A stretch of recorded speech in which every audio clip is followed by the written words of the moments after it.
Hopewell rocks প্রকৃতির এক বিস্ময়। আমরা 2016 সালে নিউ ব্রান্সউইকের এই হোপওয়েল রকস ভিজিট করতে গিয়েছিলাম। বে অফ ফান্ডির হাজার বছরের জোয়ার ভাটার খেলা তৈরি করেছে এক অনন্য শিল্পকর্ম হোপওয়েল রকস নিউ ব্রান্সউইকে। এখানে আপনি পাবেন 20টিরও বেশি সমুদ্র স্তম্ভ বা সি স্ট্যাক্স, যেগুলি দেখতে ফুলের টবের মতো, তাই এদেরকে বলা হয় ফ্লাওয়ার পট রকস। জোয়ারের সময় সমুদ্রের পানি উঠে যায় 12 থেকে 16 মিটার পর্যন্ত, আর ভাটার সময় দেখা যায় বিস্তীর্ণ সমুদ্রতল বা ওশান ফ্লোর।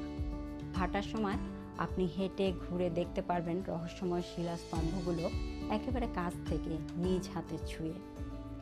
আর এটার যে সবচেয়ে ক্লোজেস্ট সিটি বা কাছের যে জায়গাটা, সেটাকে বলা হয় মংটন। মংটনে আপনি হোটেলে, মোটেলে বা এয়ারবিএনবিতে থাকার ব্যবস্থা করতে পারেন, এবং মংটন থেকে এখানে আসতে সময় লাগে মাত্র 40 মিনিটের ড্রাইভ।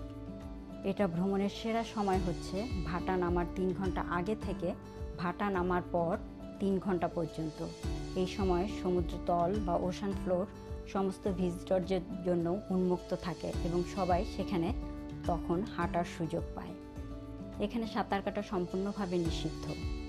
আপনি যখন এখানে ভিজিট করতে যাবেন অবশ্যই ক্যামেরা নিতে ভুলবেন না কিন্তু, কেননা প্রতিটি কোণেই পাবেন পোস্ট কার্ডের মতো সুন্দর দৃশ্য, নয়ন সেসব দৃশ্য। আরামদায়ক জুতা পরে যাবেন, কারণ আপনাকে হাঁটতে হবে সমুদ্র তলে। হোপওয়েল রকস ছাড়া আটলান্টিক কানাডার ভ্রমণ অসম্পূর্ণ।